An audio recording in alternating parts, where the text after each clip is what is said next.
Hello and good afternoon to all. My name is Natalie Davis and I'll be chairing this afternoon's session on interventions, violent extremism case management, rehabilitation and incarceration. Before we get underway, I'd just like to reinforce that if you have any questions for any of the panellists or the presenters, if you could please put your questions in the Q&A to ensure that we get to them.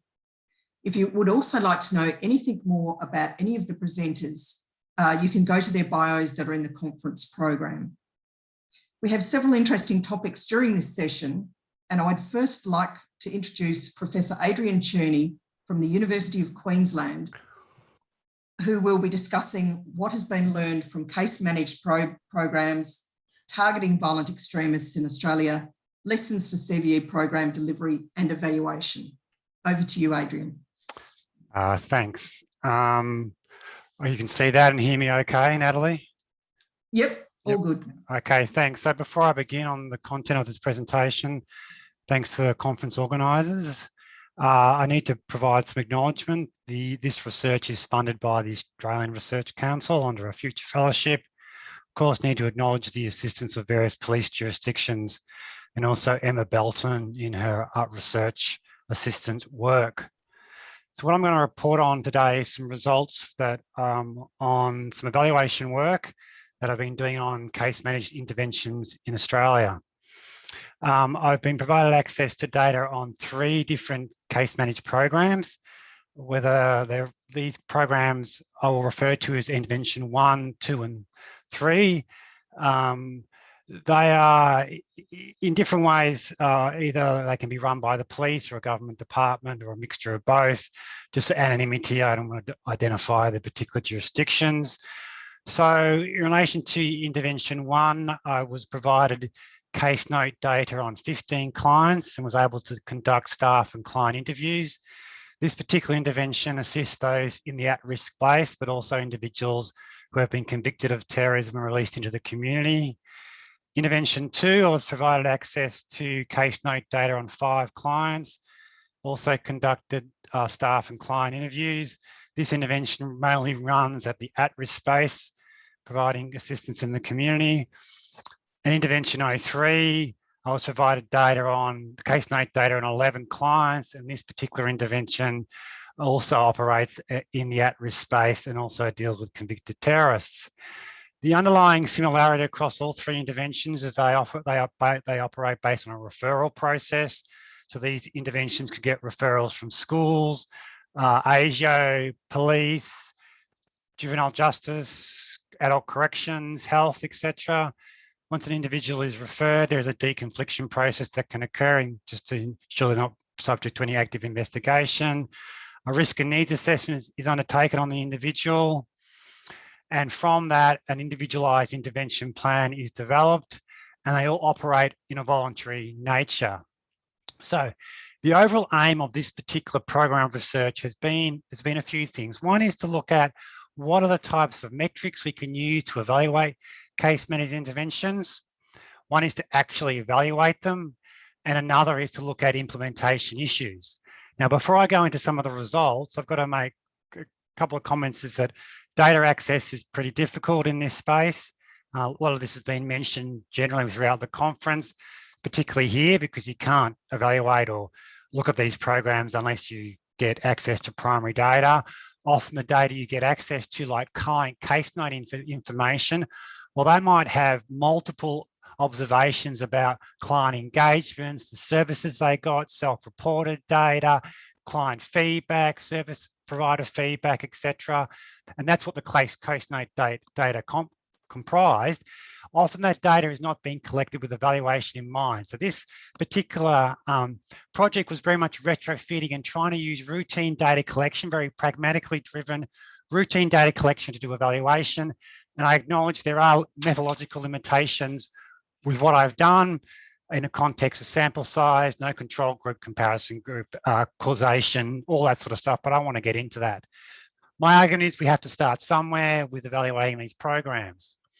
So when I talk about metrics, so one of the metrics I used to evaluate intervention 01 and 2 was this 5-point metric. This 5-point metric was developed from looking at the disengagement literature, but also interviewing staff.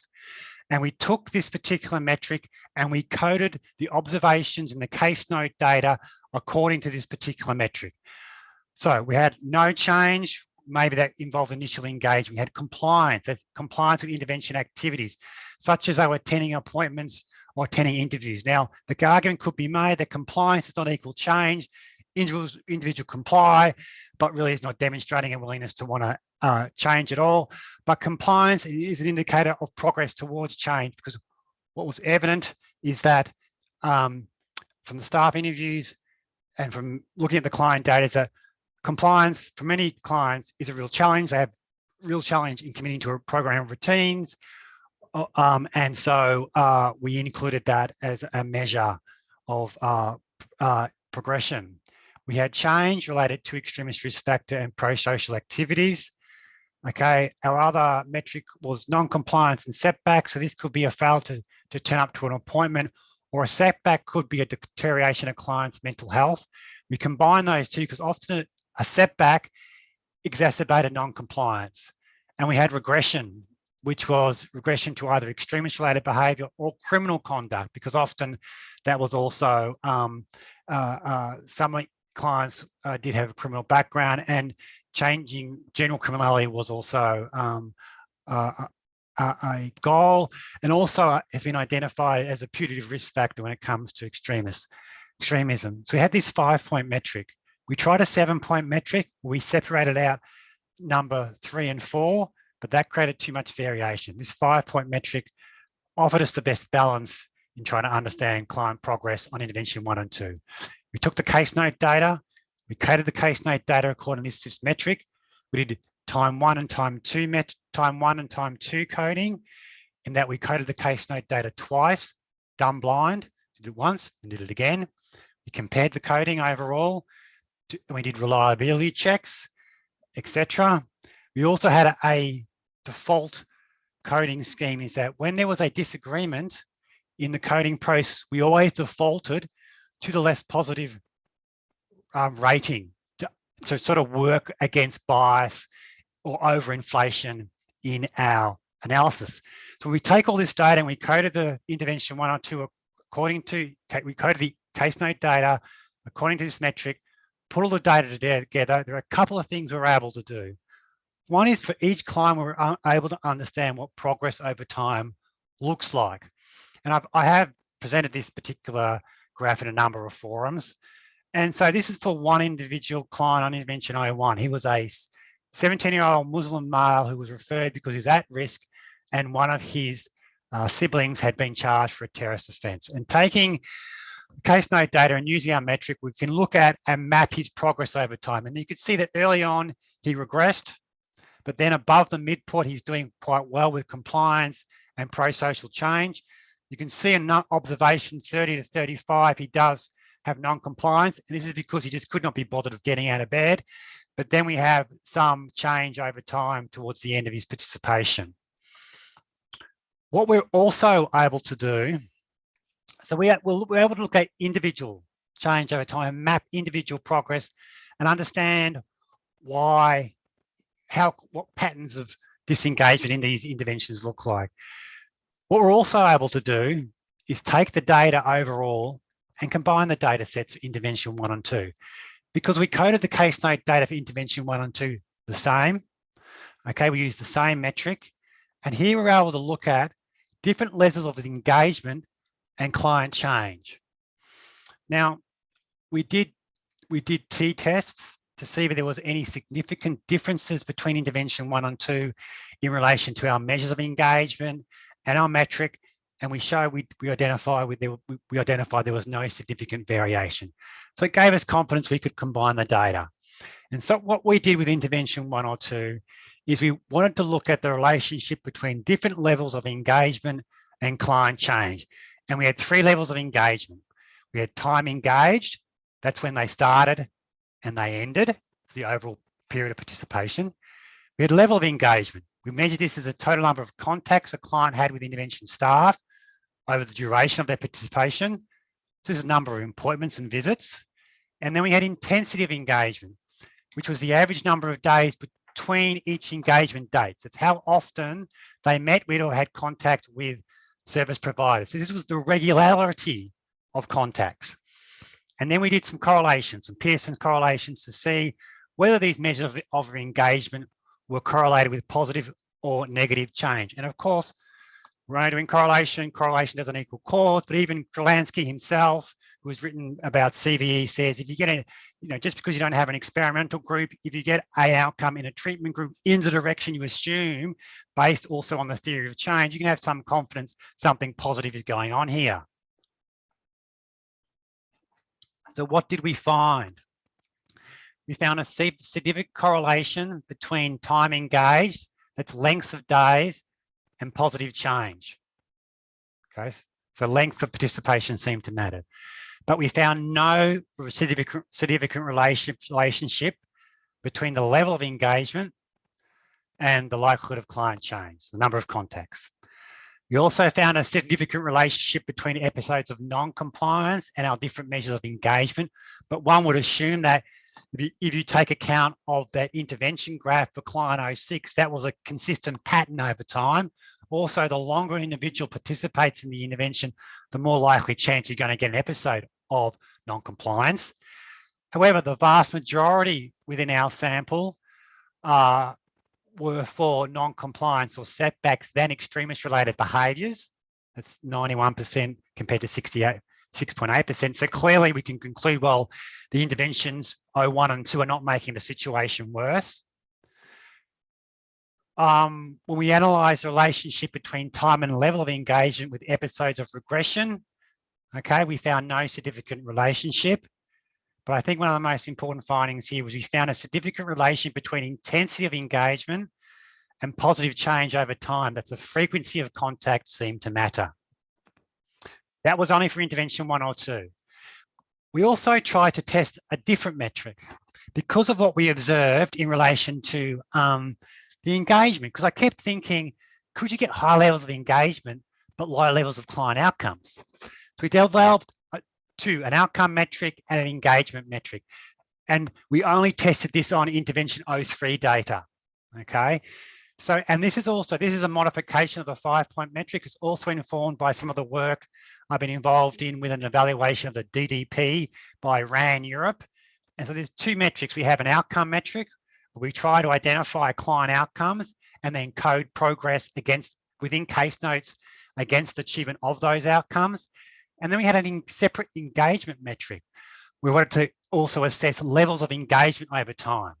So you had positive engagement, no engagement, and non-compliance, and try to tease out, do you see different patterns? Now, when we use these, and I wanted to show you 2 examples for intervention 03. So for this one client, so we were able to go through the client data for intervention 03 and identify each client's intervention goals, and then code that against the outcome metric. For this client, we're simply coding, you've got 2 here. This guy had 5 intervention goals. I'm just giving you an example of 2. One was improving religious awareness and understanding. One was finding work. Against our engagement, make sure you see that clustering above the midpoint of showing positive change toward the intervention goal. And also we can impose a linear trend line that shows overall that red dotted line is for that one goal of improving religious understanding. You can see the overall trend in a positive direction, in the upward direction, which shows progress towards that intervention goal. You see the same pattern here of clustering for his also patterns of engagement. One of the interesting results is often we would see high patterns of engagement, but not necessarily patterns of achieving intervention goals. But one of the things I have to say here is that in using intervention 03 data, we were not evaluating intervention 03. I am saying nothing about the overall effectiveness of intervention 03. We were simply testing a metric to try and map and understand client progress. So that's the issue of metrics and what we use to assess client change and progress.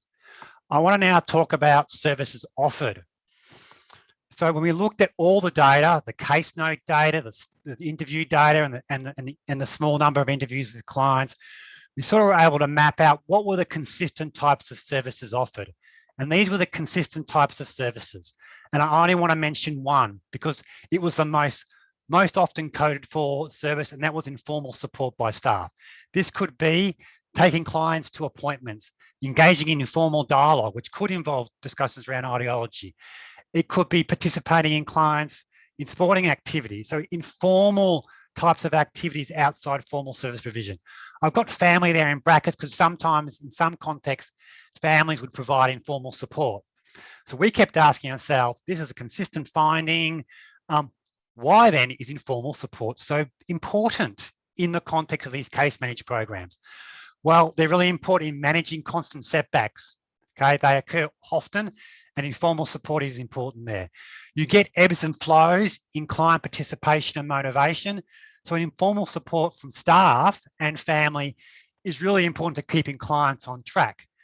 The underlying theory of change and assumption of case managed programs is that clients have a capacity to commit to a routine of appointments and working towards goals. Informal support is really important to achieving that type of theory of change. Informal support is also with intervention staff. Remember, some of this can be police officers as case managers, important in generating social connections, but also building trust. In the CVE area, lots of discussion around the need to build trust between clients and service providers. But what does that look like? Well, trust is based upon showing an individual they have their best intentions in mind, and informal support does that. Also, informal support is really important in the context of embedding disengagement over time, okay? Because disengagement is about the embedding of routines to generate change. It's also about the willingness of clients to signal they have a desire to disengage. The provision of informal support and interaction between staff and clients provides that opportunity. So while a client may become disillusioned with the ideology, which is outside their control, which is largely got nothing to do with the intervention, that trigger has to be leveraged to then sustain client change over time, and informal support is important to that. This is a really, I would argue, really important contextual factor, but it's really hard to qualify. My final slide, second last slide. Persistent setbacks can consistently be observed in case managed programs. This is what our research shows. But there's a number of reasons why these setbacks can occur. There can be fluctuations in client motivation. I've mentioned that already. There can be poor consequential thinking, particularly on the part of young people. There can be sudden declines in mental health, which can trigger episodes of non-compliance. Problems with day-to-day coping, I've talked about committing to a routine. A lack of offence insights, that is poor self-reflection, for example, around the negative influence of associates, significant for young people. There can be sudden relationship breakdowns and instability, which can trigger episodes of non-compliance and regression. One client I remember, he was left on his own to look after his two younger siblings because his mother went overseas. And what happened? His compliance dropped. There can be the ongoing influence and emergence of radicalised associates and networks that can reassert influence over a particular individual. There can be an inability to cope with setbacks. A person may fail to get a job, it could be an intervention goal, and they don't deal with that very well. There can be general social isolation. A lot of clients spoke about feeling social isolated, rejected by the community, particularly those who are known to have either been involved in terrorist offences or charged with offences or associated with individuals who are charged. The individuals can't let go. Ideology and grievance can be difficult. So just quickly, residual risk exists within these case managed programs. But this is, I would argue strongly, this cannot be framed as simply about a terrorist threat that can be solved by state monitoring, control, or mandating. I've done some work on mandatory CV interventions. The evidence is pretty not clear. You know, within Victoria, I know they're legislating case management. We have to be careful about this because managing residual risk is about understanding the nature of the setbacks that clients face and the multiple vulnerabilities. Those vulnerabilities that create setbacks of all those dot points, one may not be causal, but when you have multiple, they are. So what are the implications here? In conclusion, well, when it comes to case managed programs, it seems that the length and intensity of engagement seems to matter. I would argue to evaluate these programs, we may need to look at progress towards goals as well as engagement, maybe separately. This means you need a flexible metric. It may mean that standardization is not possible within this space when it comes to metrics, but I would argue there could be some standardization around case note structure. Promoting resilience and promoting individual resilience is important, particularly around these setback issues, self-reflection, offence insights, dealing with setbacks. A lot of work in the social psych area about what individual resilience looks like. Managing residual risk is linked to understanding complex vulnerabilities amongst clients. And also, finally, some of the results that I presented are in this publication that just came out yesterday. So thanks very much.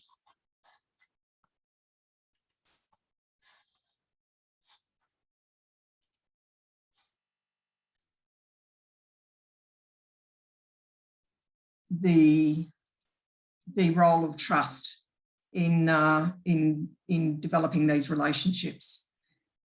I'd now like to introduce Dr. Gordon Clubb from the University of Leeds. This is a pre-recording, and Gordon will discuss transcending the terrorist stigma.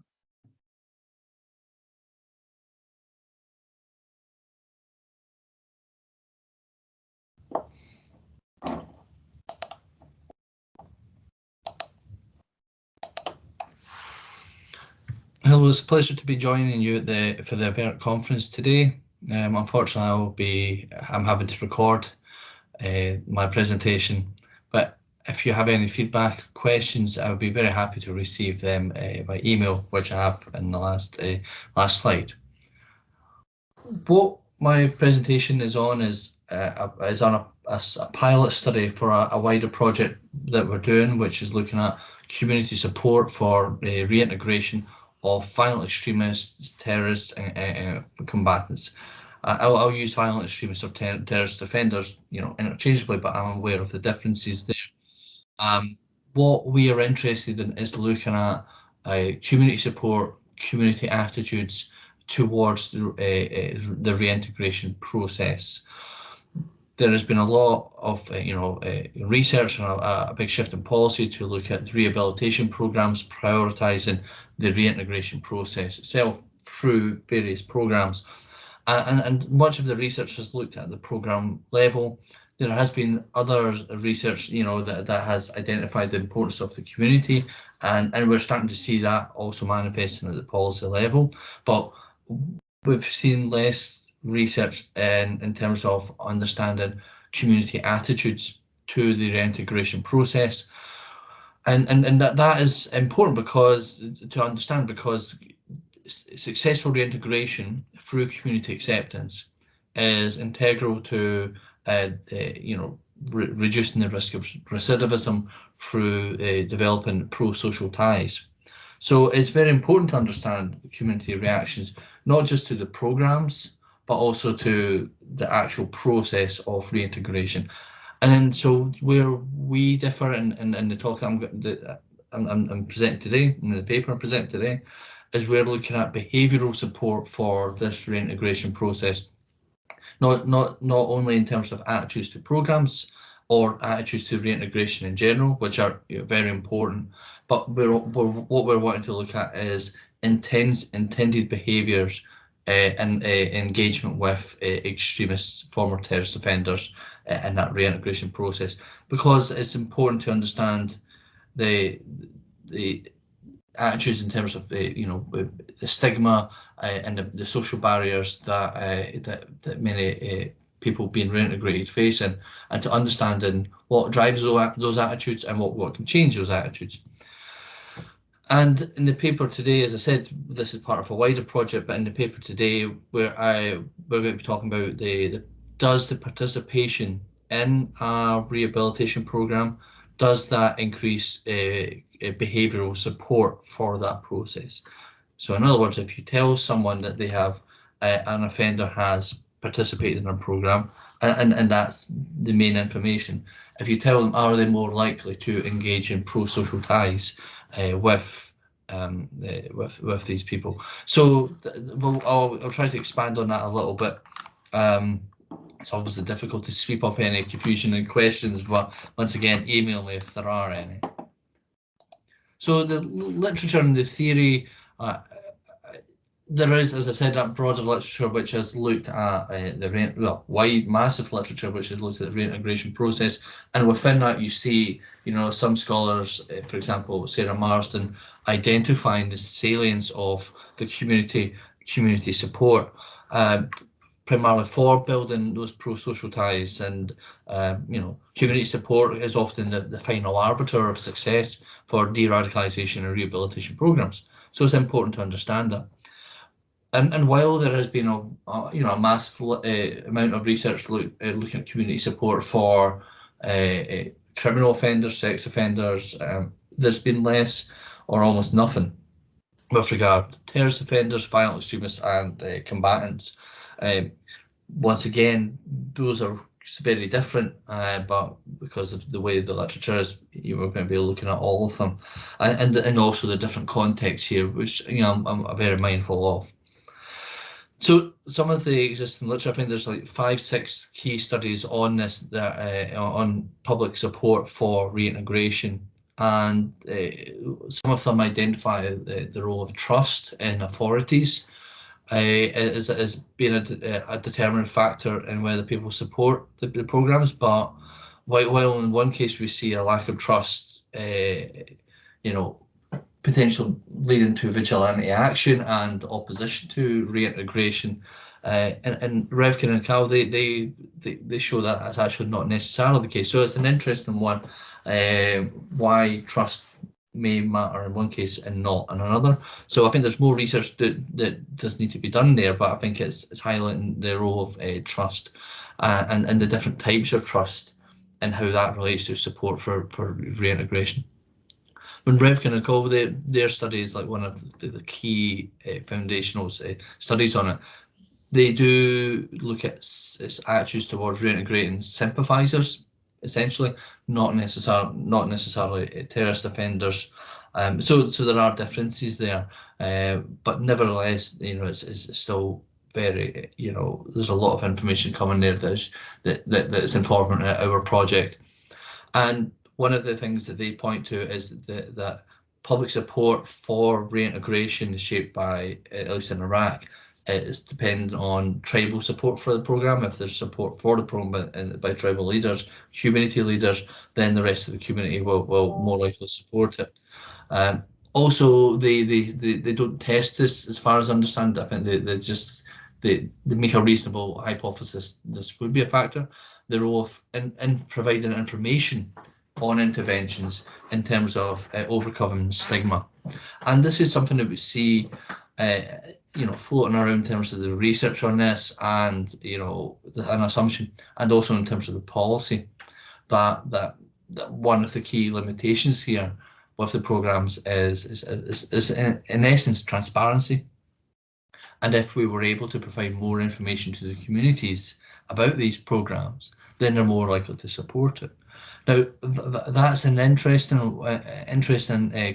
consideration, and this is something our wider project wants to look at, because Mary Beth Altier's work, who Mary Beth's working with us on this paper, and she's in her research, she looks, says that the people who, more educated, liberal males, they're more likely to support rehabilitation. And support varies depending on the target ideology, the type. So more people less likely to support reintegration of people influenced by Islamist ideology, for example. But one of the interesting points that paper makes is that if you communicate the effectiveness of a programme, people say they're more likely to support it. Now that's interesting. That's part of this whole wider idea of the more information that you provide participants, the more successful potential it'll be. Now, and I think this is intuitive in many ways, and I think this is what we're seeing, as I said, in policy engagement with communities to develop support. But if we frame this in terms of transparency and the literature on transparency, we have reason to be cautious in terms of assuming what works and what doesn't work. And there are many challenges in communicating effectiveness for de-radicalisation programmes. So even if we can communicate what effectiveness is in terms specifically for de-radicalisation. This may be difficult. And that wider literature on transparency also shows that there's different types of information provided has different effects. So if you give more information to people, if people actually increase their knowledge of a subject, of a policy, they're less likely to support it. Whereas if they think they understand it, but they don't have a deep understanding of it, then they're more likely to support it. So there's differences in between the level of actual knowledge of a program and the level of, you know, perceived knowledge of a program. Different types of information are also important in the sense that information about a program in more detail can have counterproductive effects, whereas information about decision-making process behind the program may be more successful in increasing support. So there are you know, reasons to explore this more because of, you know, the research that looks at transparency, public support for policies shows that it's not a clear cut of more information will equal more support. And as I said, this is important because at a policy level, there is an assumption that is taking place, and some activities are going on with this idea of more communication may increase support for reintegration and break down some of those barriers. And once again, going back to the fundamental challenge we have with these programs, de-radicalisation programs, if we want to call them that, is the difficulty in communicating outcomes, difficulty in communicating effectiveness. As we're all aware, the problems with, you know, recidivism rates. And so what we look at in this, in the wider study, we'll be looking at, you know, many more things, but in this article that we're working on as part of the pilot project, what we look at is the role of participation in increasing behavioural support. So it doesn't matter, so we hypothesise that it doesn't matter that the programmes work or not. You don't necessarily need to say these programmes are effective. The important information you need to communicate is at the individual level is these individuals have participated in these programs. They've successfully participated in these programs. So that doesn't necessarily mean programs are effective. What it says is that the individual participation has assumed to be effective and that the individual has made that effort to participate in these programs. Okay. And the hypothesis is based on Revkin and Cowell's work, but also, you know, wider criminology literature, which does show that participation will increase support as something that's been applied, and also, you know, in terms of the theory that it communicates the changeability of the offender. So that's the assumption. But we want to test that because that overcomes some of the challenges that we have in communicating the effectiveness of de-radicalisation programs, okay, or reintegration programs. But a different thing we want to do is to look at its impact on behavioural support. Now that is different in terms of, so in terms of behavioural support, I'll unpack that later on. We're looking at the engagement in pro-social ties. So do people say they're more willing to engage in pro-social ties with an offender? Because that's what we're kind of wanting to increase, that willingness of community members to engage in pro-social ways with offenders, with people being reintegrated, because that's that behavioural support for the programme. There's this distinction between attitudinal behavioural support, which we're aware of. Therefore, this is what we're looking at: behavioural intent and engagement with offenders, not just in terms of attitudes to the programmes. So I mean, feel free to pause this if you want and go back and look at this in detail, but just the very rough part of this, that this part of a wider pilot study that had 3,000 respondents with a specific experiment. We embedded this experiment within a larger one. We used an experimental survey design, 1,000 UK respondents. I mean, so we're limited in what we can say about the transferability of this, generalizability of this. But yeah, nevertheless, we used an experimental survey design with two groups, the control group and a treatment group. Both groups get a vignette which describes the scenario of a returning ex-terrorist offender who served the community, and they're coming back to they're coming back to live in that neighbourhood. And we wanted to make it feel as close as possible. So yeah, hence why we used the word neighbour. And the terrorist offence was the glorification of terrorism, glorification of violence. So not necessarily engagement, but also not necessarily sympathiser. So a level enough to be realistically, charged as a terrorism-related offence, but also realistic enough to be reintegrated after a certain time period. So that was a vignette that each group got. That was the scenario people were asked to imagine. And the treatment group, they got a different bit of information. They got this sentence: while in prison, the neighbour successfully completed a rehabilitation programme according to prison service experts. So they were told that the prisoner had engaged in a rehabilitation programme, and they had been deemed to be successful. Okay, so that was the information they were provided. We didn't want to give too much information. Once again, we don't need to give too much information. Too much information can be counterproductive. We wanted to test just participation in the programme, which may imply effectiveness, but it doesn't necessarily, have to kind of talk about the programme level. It's talking about the individual level, and that it's more about participation, because we don't know if this is successful later on. So that was what we were testing. Now the measures. That was the treatment. Now the measures, we wanted, as I said, to look at intent to engage in behaviour which may develop pro-social ties. So we asked, there were 4 questions, asked people, to how likely are they to engage in the following activities: to invite the neighbour to join in local social activities, to try and avoid the neighbour, to give advice and recommendations about job and studying, and to warn others about the neighbour about his past offence. So try to capture stigma, avoidance, and different, as I say, different engagement and things that may help develop pro-social ties. And here are the findings. We've not kind of put them, as I said, this is still a work in process, so I've not put them out clearly here, but what we find is that there's a positive, the treatment, so participation does have a positive effect on some of the variables. We see it increases support for people are more likely to engage in social activities, or to invite offenders to engage in social activities if they've completed a rehabilitation programme, and they're less likely to avoid an offender, or they say they're less likely to avoid an offender if they have completed a rehabilitation programme. For the other indicators, they weren't statistically significant. But yeah, there are many good reasons for that.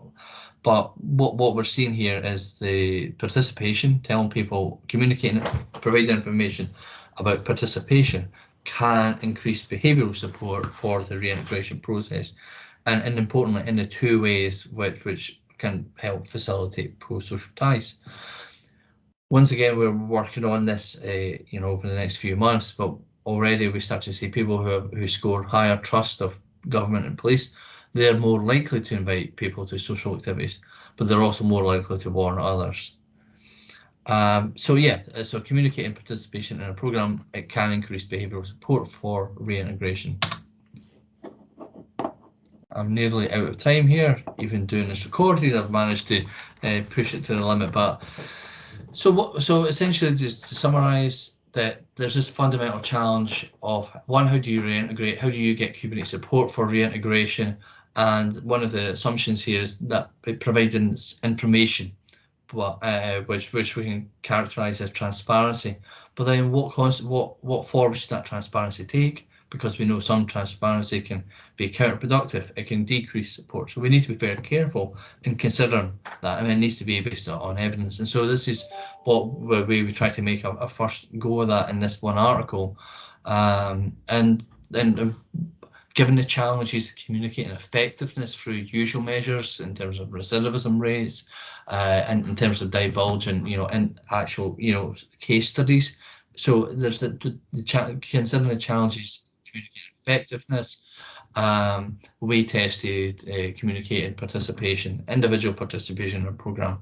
And what we see is that it's cheap and easy, that just that little bit of information can increase support.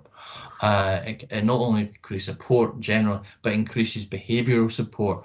And that's important because yeah, these behaviours potentially are the ones that can develop pro-social ties. So I think that's an interesting finding in itself, but I think it's also laying the groundwork for the future research we want to do in this that we think needs to be done on understanding the drivers of community support, attitudinally and behaviourally, and the role of transparency and the role of intermediary variables or conditional variables, for example, trust, fear of terrorism, exposure to extremism, and the respondent the target characteristics, the offender characteristics. So yeah, this is roughly what we'll be working on for the next a year or so. So we'll be in terms of a paper and a large project. So we would welcome any feedback, any questions, which would have to be done by email. So I will be checking and refreshing my emails daily to see. Thank you. Hopefully you have you enjoy the rest of the conference and panel. Sorry I can't join you live, but hopefully you found it informative and interesting and useful. Bye.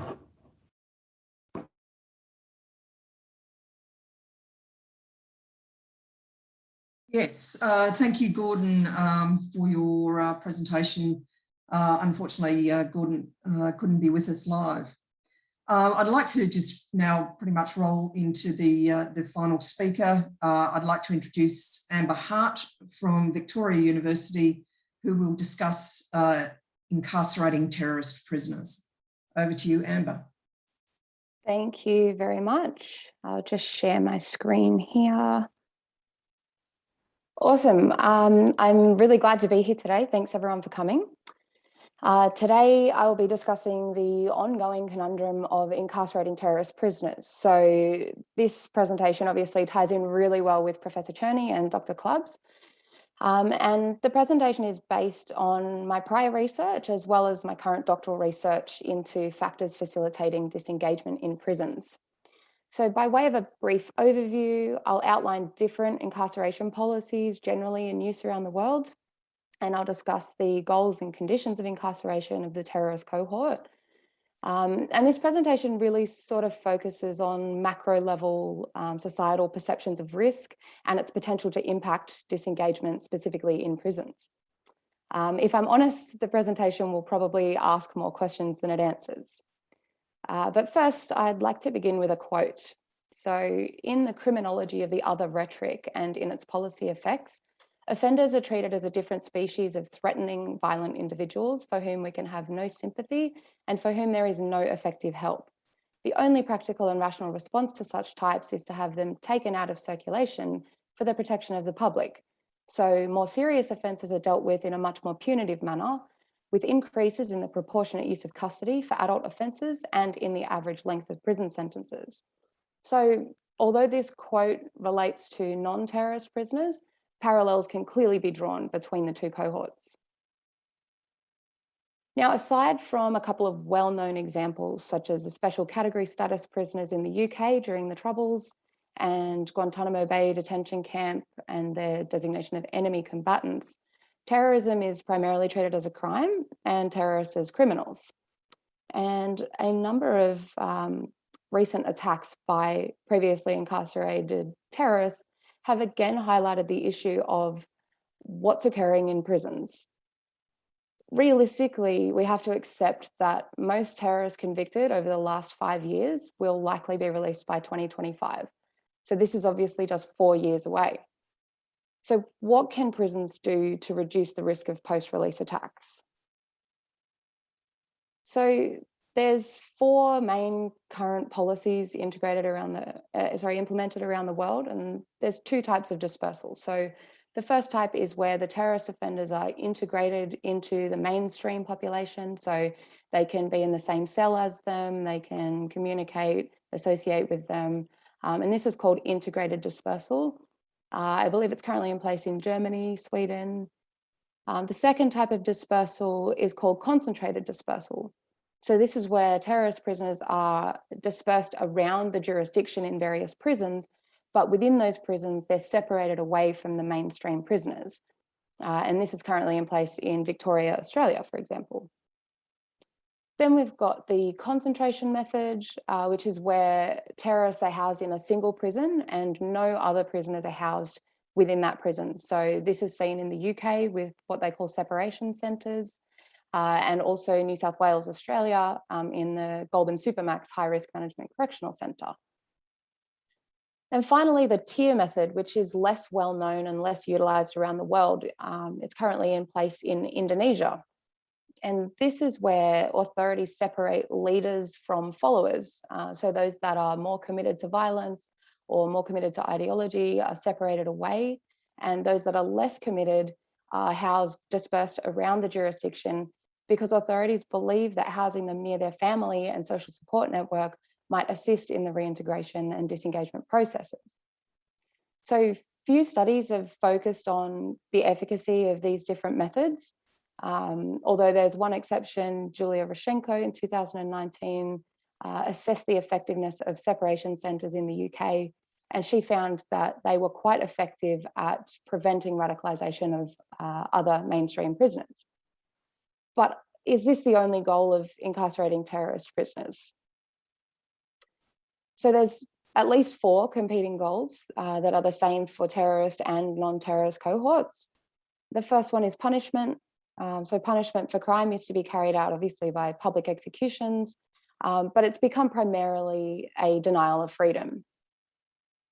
Then we've got deterrence, so both specific and general deterrence. However, a lot of research has now proven that criminals or people are more likely to be deterred from committing crime as a result of the certainty of getting caught instead of the severity of the punishment if caught. And a study by Mears, Cochrane, Bales and Barty a few years ago looked at the probability of recidivism based on time served. So each of those lines represents a different age group. So somewhere between 12 and 18 months, there's an inverted U shape, and then the probability of recidivism starts to decline the longer the person's in prison for all age groups except under 23. So we have to ask ourselves, are we taking this sort of data into account when we're sentencing for the purpose of deterrence? Moreover, a recent meta-analysis has stated that imprisonment has a null effect on deterrence as opposed to non-custodial sanctions. The deterrent effect is outweighed by the criminogenic effect of incarceration. So further, we have incapacitation, which is obviously keeping the community safe whilst the prisoners are locked up.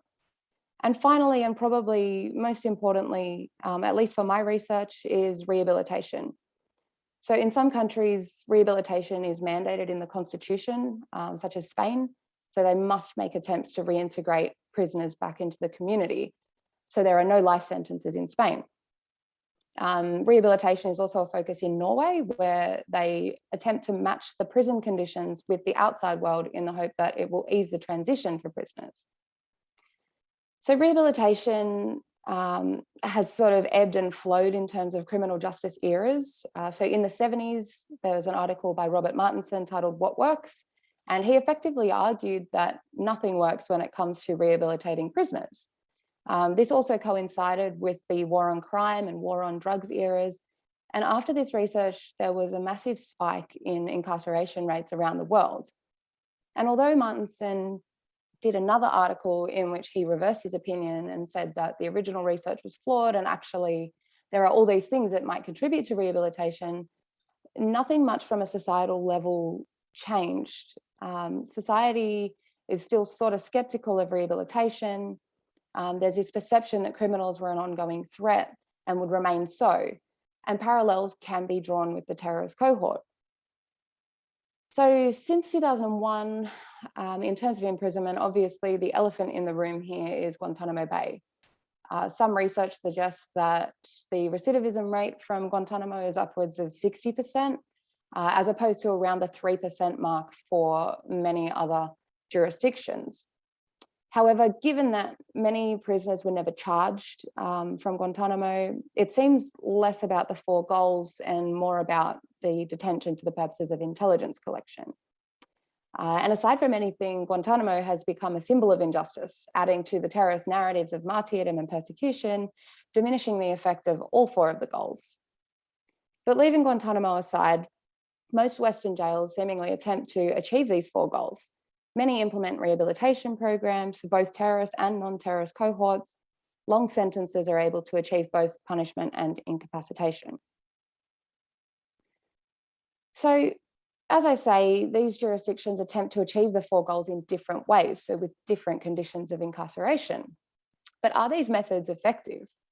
So in undertaking my PhD, I was of the assumption that present methods of incarceration are evidence-based, but so far I've only found very limited research on the actual conditions of incarceration in terms of rehabilitation or specifically disengagement or de-radicalisation. A few exceptions for the non-terrorist cohort are some architectural studies. So Carthouse and colleagues looked at the architecture and interior design and the impact on quality of life of prisoners. The time served research that I spoke about before.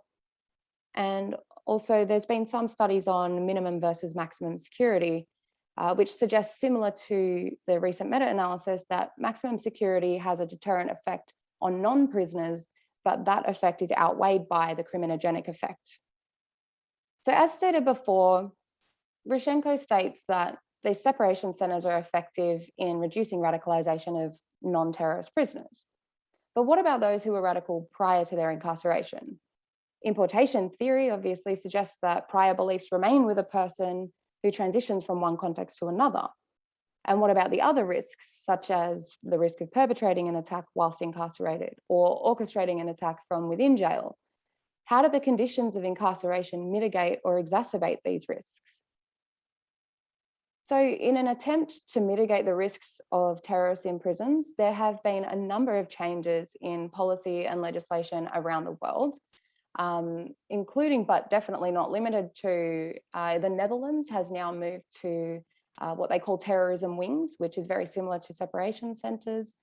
And some scholars have researched this policy change and found that it was made as a result of fear and policymaking pressure, essentially. In the UK, there's legislation that obviously has changed as a result of the Usman Khan and Sudesh Atman attacks relating to indefinite sentences and the possibility of getting automatic parole. In Australia, there's been what Ken Roach has termed hyper legislation. So at least 92 pieces of counterterrorism legislation have been passed since 2001. And these include continuing detention orders, extended supervision orders, exceptional circumstances for bail and parole, quite similar to the UK.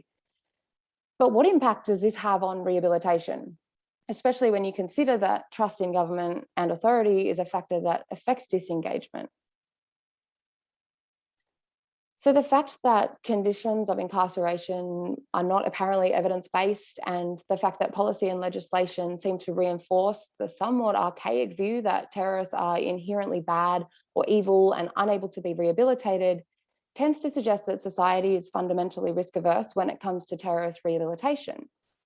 Some suggest that it's not the management of risk, but the management of unease, which stems from the criminology of the other concept that I started with the quote with. So it's apparent that society has a low risk tolerance when it comes to terrorists. And this is clearly articulated by Pratt and Erickson in 2013. And again, although they're talking about non-terrorist prisoners, it's seemingly exactly the same. So there is still an insistence that not only must those in prison be shut away from the rest of society, but at the same time, their exclusion, their worthlessness, their shamefulness, their difference must be continually reinforced and emphasized, both to the prisoners themselves and to the rest of society. Now, this skepticism of terrorist rehabilitation is not necessarily unwarranted, but given that most terrorists do disengage and that the recidivism rates do tend to be far lower than that of regular criminality, as I said, about 3% versus regular criminality sits anywhere between 45 to 55%, obviously dependent on a diverse range of different factors.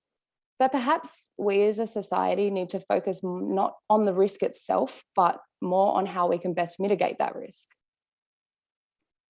If we don't address the risk where we can, we end up in this perpetual cycle of conviction. So despite sweeping legislative changes since 2001 and increasing research on disengagement in the past few years, I think we still need to better understand the impact of the conditions of imprisonment in terms of any facilitating or inhibiting effects that they may have on the disengagement process. So as a result of my PhD research so far, I've found that there are 3 factors that remain consistent across the literature in relation to both desistance and disengagement. The first one, which ties in really well with Dr. Clubb's previous presentation, is this stigmatization. So a stigma is a trait or attribute that contrasts a stereotype and is often accompanied by perceived negative judgment. Prisoners generally, and terrorist prisoners more specifically, often report feelings of stigmatization. And some disengagement models suggest that stigmatization is an inhibiting factor for disengagement, which makes a transition out of the terrorist role much more difficult. Secondly, social and family support.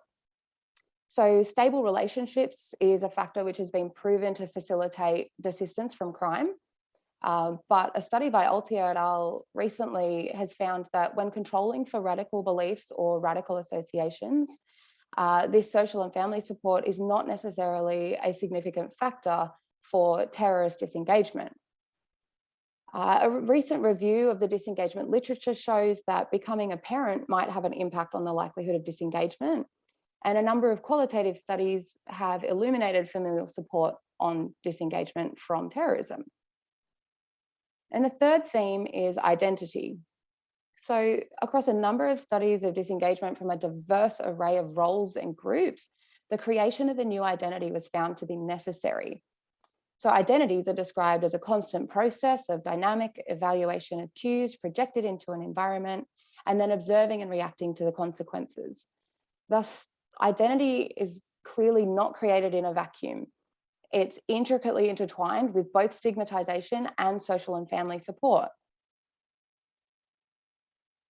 So how do we address these 3 factors whilst terrorists and radicalized prisoners are still incarcerated? We do have the programs. So de-radicalization and disengagement programs such as PRISM are currently implemented in a number of jurisdictions. However, there are a number of challenges in determining the efficacy of any programs such as this. These challenges might include how long before we consider somebody truly disengaged, considering that some attacks might occur up to 10 years after release. How do we determine whether someone is genuinely disengaging or if it's facetious? And this is clearly a risk in terms of, if you look at the Usman Khan attack, who was an alleged model student with the Learning Together program before he went on to stab 2 of his caseworkers. And this is also present in the case of Mamina Shoma in Victoria, who had participated in these de-radicalization programs and then went on to commit another attack while she was incarcerated. And furthermore, PRISM and related programs have only been operating for a short amount of time, which limits the data collection, despite a number of studies of evaluation by Professor Cherney and his colleagues. These challenges do unfortunately remain, but I do agree we have to try and start somewhere. So stigmatization and identity are arguably very difficult to change whilst a person is incarcerated, but the reality is we just don't really know. Limited research has been undertaken which focuses on the incarceration of terrorists viewed through the lens of disengagement. So if we look at the current state, where are we now? We've got policy and legislation that's changed. Societal perception has somewhat remained. And this is likely to have a significant influence on the 3 factors of disengagement: stigmatization, social support, and identity. And thus we risk perpetuating the problem. Limited research is focused on incarcerating the terrorist cohort, and where it has, it's looked more at the threat of radicalization as opposed to the possibility of disengagement. So the key takeaway here is that stigmatization plays a key role in identity and family support, This stigmatisation may perpetuate the cycle whereby disengagement is inhibited both in prison and post-release. There's absolutely more research needed, and to mitigate these risks, we must be able to better understand how the conditions of incarceration impact disengagement. So just as I started with a quote, I'll also leave you with a quote from Nelson Mandela. A nation should not be judged by how it treats its highest citizens, but its lowest ones. And I will leave it there. Thank you very much.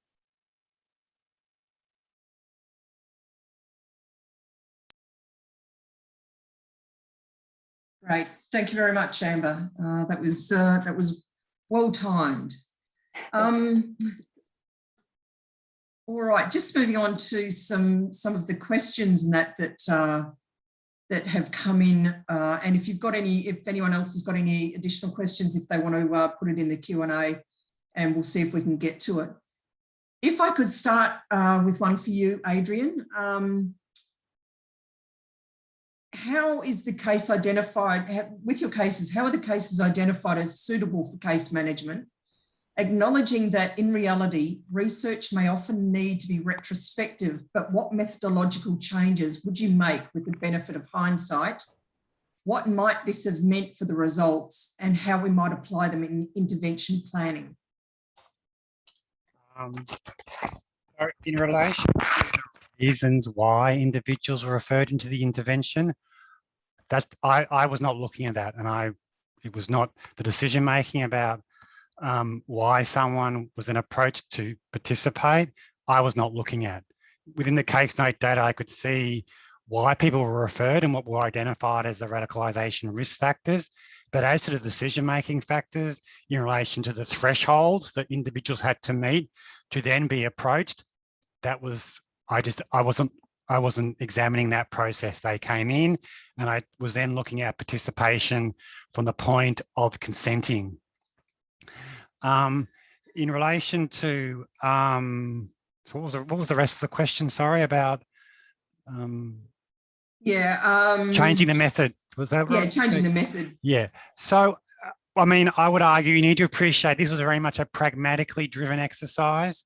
I was not coming in and saying, here's some instruments, do pre and post. That opportunity was not there. It would have been very demanding on staff time. So one of the aims was to exploit routine data collection for evaluation purposes. And that's why I looked at case note information complemented by staff and client interviews. And so what I wanted to try and do was develop a metric and a way in which you could actually evaluate the programs, and in a way in which staff could also evaluate the programs based upon the routine data that they collect. In hindsight, it would have been great to come in and say, look, can you follow this consistent case note structure? Because there was no consistency in how case notes were entered. And that's just the reality of the day. Intervention staff, intervention providers are very busy. You know, they're not necessarily working to a structured case note format. I mean, each jurisdiction got their own report. There's a series of recommendations around going forward with case note structures. That would have been really good if I had come in and said, can you consistently format this case note structure across these various indicators, etc. It was not possible. I suppose the other thing you could do is there is this method called a step wedge design, where you can control for differences in when people enter the program. But because of the nature of the data, we weren't able to apply a step wedge design. Great, thank you. I might move over to Amber now with a question for you. And the question is, it seems there is an issue of trust, not just stigmatisation. Given the level of fear and trauma such offences evoke within the community, distrust in offenders is arguably a natural reaction. What can be done to rebuild trust, noting that reoffending has occurred many years later? Yeah, it's a really interesting question. Absolutely, I agree. It does come down to the trust in offenders, and obviously they have catastrophically breached that trust in the first place for them to be incarcerated. So I suppose in terms of rebuilding trust, I'm not sure if anyone was at Dr. Wine's presentation this morning, about societal trust, but certainly there are likely things that can be done. And I just think that we need more research in this particular area, not only in how we can be reducing stigmatisation. And if Dr. Clubb was here, I'm sure he'd be able to say, you know, by adding that one treatment in, that might be able to increase the level of trust, or at least decrease the level of stigmatisation by the community of the terrorist offenders, which would assist in reintegration. So I am sure that there are certainly strategies that we might be able to implement to increase trust and at the same time decrease stigmatisation. But again, I think more research is needed. So, or perhaps I'm just not aware of the research. Right, thank you. And this is probably a question I can pose to both of you, particularly around the issue of residual risk or enduring risk.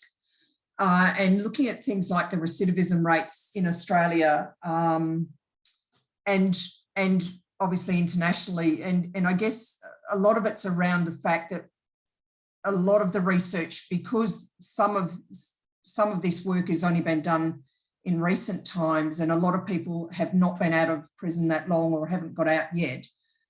When looking at recidivism rates in Australia, for example, for those placed on continuing detention orders, what factors might influence the success or lack of success of these orders? I think continuing detention orders, again, it's a very interesting point, because these orders aren't necessarily, well, if we're talking about the Commonwealth legislation, because there's state legislation and Commonwealth legislation, they're two different things. So the state legislation, if someone's subject to a continuing detention order, then they are kept in jail for an extended period of time determined by the court. The Commonwealth legislation, they are not supposed to be kept in jail. They're supposed to be kept in a different location, but still subject to detention. In terms of recidivism rates of those on control orders or extended supervision orders in these two different statutes, I suppose, many of these offenders have been breached. So the control orders breached or the extended supervision orders breached, and then they obviously get re-imprisoned. So this is where that perpetual cycle sort of comes in. So I guess in terms of what might increase the efficacy of these, you know, these sorts of orders, it would come down to the factors that facilitate disengagement. So it depends on what framework we're using. So for example, Helen Ebar's framework suggests that there are a number of different things that might facilitate disengagement or inhibit it. And some of those things are centrality. So how central is the role to your identity, or voluntariness, how voluntary is the role exit, if somebody is exiting from multiple roles. So if this is obviously quite relevant in that people exiting prison are exiting from that prisoner role, and if they're exiting terrorism, then they're exiting from that role as well, and that can inhibit the disengagement process. So there are a number of factors that could act as facilitating or inhibiting factors in the disengagement process that haven't yet been applied to incarceration and haven't yet been applied to these post-release or post-sentence orders. And Adrian, I guess the question around programs, intervention programs and rehabilitation for those that are released, have you seen a difference between those that are released and on orders but in programs versus those that are maybe in the more pre-crime space? No, not really, not in the evidence I've seen. Just a comment on continuing detention. I don't doubt orders like Harto, etc. I don't doubt it's necessary for some offenders. If you look at Brinkarth, Keeley, there's no attempt there to show any sincerity towards disengagement. I suppose it could backfire for younger cohorts where they feel that they're being singled out unfairly. And remember, rehabilitation and disengagement is about providing the opportunity for the individual to demonstrate a capacity. Continual detention may not allow that. In relation to extended supervision and control orders, offenders breach control orders for lots of different reasons that have nothing to do with terrorist risks. They can have things to do with certain conditions around communication, associates, but we have to keep in mind, I mean, there's a lot of around this, there's been a lot of this commentary around, we have offenders, high rates of recidivism with terrorist offenders because they're breaching their controls. We don't know what they're breaching their control orders over. And sometimes it's got nothing to do with the extremist risk. But one thing I would say is that we have to be careful with the use of control orders or extended supervision in the sense of asking the question, does it undermine the capacity to disengage? That the conditions of an extended supervision and control order are so restrictive, say like around work hours, that it doesn't provide the opportunity for an individual to engage in pro-social activities that then could lead to a pattern of disengagement. But in relation to that question around differences between those who are in the pre-crime space and the control order space, yes, there are those within our sample across the 3 interventions, not large, but we didn't see any significant patterns or differences in issues around change and intervention goal achievement. If I can just comment on something that Professor Cherney just said, just in relation to, you know, do these orders undermine the disengagement process? I think certainly at times, yes, but this is what it comes down to, is the societal perception of risk. How much risk are we as a society willing to tolerate? And I think that, at least in Australia, that toleration level is quite low, and this is why that, you know, this legislation has been passed, and this is why these people are on orders, because it's almost as if we're not willing to give them a chance to rehabilitate just in case, because obviously the catastrophic effects of one terrorist attack is, you know, too much. So I think that's what it really comes down to, is societal perception of risk. Do you think that might also be driven by, because there have been these incidents overseas of released offenders that have re-engaged? Yeah, I think absolutely that has to play a part. Obviously, we've got the 2 in the UK and then more recently in New Zealand. It seems to be sort of becoming more common, or perhaps just more reported on in the news. But I guess this is why further research on disengagement in prisons is so important at the moment. Just a comment on, so those cases overseas, so the Usman Khan case, well, the criminal inquest and some inquiries from open sources shows that he wasn't case managed properly. There was case management failures. And there are a lot of signs prior to him being allowed to go to that conference that really, then in better communication and risk assessment processes, they may have picked him up. The same with a couple of, there's the Dresden attack, and there's a couple of Austria and Germany where there was shown that retrospectively there were failures in case management.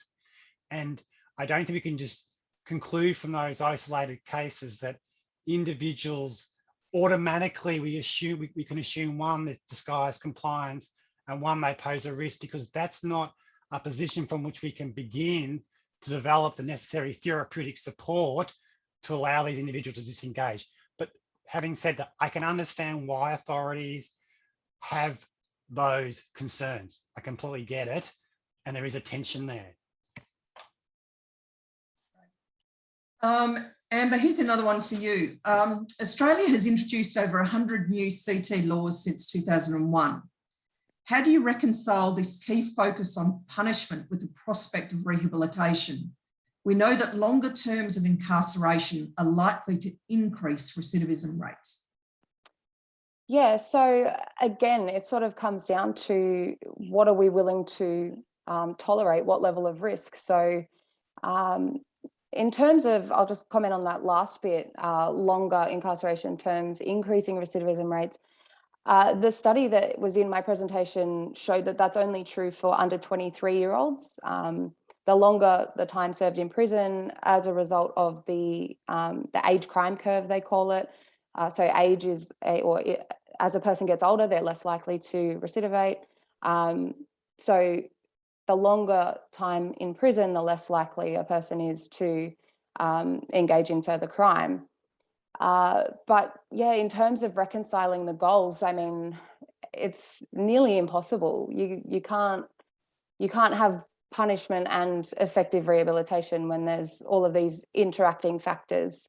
And I'm sure Professor Cherney would be able to elaborate a little bit more on how rehabilitation interacts with punishment and incapacitation.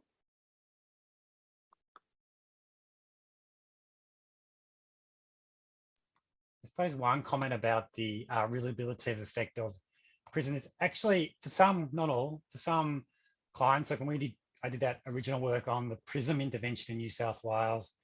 Also, there's been work by Neil Ferguson on the IRA, imprisonment of IRA members, that actually prison itself can be a trigger for disengagement. It creates a space for self-reflection. We did a comparative piece also with some Indonesian colleagues where some of their cases showed that imprisonment actually triggered self-reflection on an individual to question their decisions around mobilising to violence.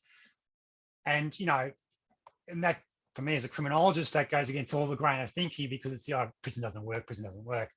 But really, I suppose it's the conditions within prison that matter, around the therapeutic supports, etc., to try and leverage the opportunity that imprisonment might provide for an individual to sit back and say, yeah, look, I've made decisions that, you know, have had a really bad impact upon my family. I've lost, like, I remember speaking to participants who had gone through the PRISM intervention, and one guy saying, yeah, look, I've been in jail for 20 years. I've missed my kids growing up. You know, I've missed their best stages of their life, etc. So, I mean, that's just one case, but you can see this opportunity, but it's really about leveraging that well, and the conditions and programmatic offerings is really, I suppose, what's the linchpin there. I think you're right too, in terms of, you know, the conditions of imprisonment. Because if we look at prison as a rehabilitative, you know, trigger, I suppose, you'd have to look at these methods of incarceration that I spoke about. So the dispersal method absolutely might be a trigger for somebody to sit back and reflect, because they're no longer in that, you know, terrorist or radical peer group, as we see with some of the other methods. So, I mean, I know with the integrated dispersal model, where the terrorists are able to communicate and associate with the non-terrorist prisoners, authorities do that because they believe that isolating the terrorist from other radical peers is more likely to increase disengagement. And so we might see instances of this reflection and disengagement in those circumstances, but not in others, depending on the method of incarceration, I guess. Emma, here's another one for you, and it's probably interesting because it kind of relates to some of what John Horgan was talking about the other day about gangs. And the question is, have you looked at research on detaching individuals from gangs in prison, not least gangs with extremist identity elements, and is there any relevance? No, I haven't looked too much into the gang disengagement literature, other than, and particularly not in prisons, other than the processes can be quite similar, or at least the push and pull factors, so burnout, you know, exposure to violence, that sort of thing can be quite similar. But if I'm honest, no, I haven't looked deeply into the gang disengagement literature. And given that we're probably down to our last couple of minutes, here's a question for both of you. Can either of you talk more about the theories of disengagement that inform your work? Yeah, so for me, the framework that I was discussing before, Helen Eber, so she posits that there's 4 phases of disengagement. The first one being having doubts, then seeking alternatives, turning points, and then the creation of a new identity. And within that 4-phase framework, there are those properties that I was talking about, or the facilitating or inhibiting factors. And she talks about, there's actually 12 of them, which if anyone's interested, feel free to email me. But yeah, it's quite, her framework is good, although it wasn't specific to the terrorist cohort, in which case you've got, you know, Burrell's pro-integration model as well, which is specific to the terrorist cohort, and it's non-linear, which is more in line with the you know, disengagement process. And Adrian, did you have some comments on that? Look, yeah, look, I'm writing a paper on this issue of disengagement at the moment, and one of the things I'm looking at is, and we know a lot of correlation, a lot of factors are associated with the disengagement. We don't know why they matter. I suppose one of the things that's informing me is even with disengagement, you have to have some sort of cognitive transformation. There's a lot of work around that within the social psychocriminology literature. And this notion of hooks for change as well around the desistance literature has been quite influential at understanding for me how interventions can sustain disengagement by creating what's known as hooks for change, in particular, which can motivate individuals to change their behaviour and attitudes.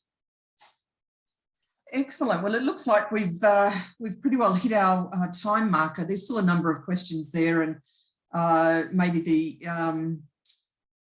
the individuals can contact you direct or through the AVERT network for further clarification on some of the stuff you talked about in your presentations. We're now going to take a short break, and we'll be commencing with our next session at 2:30.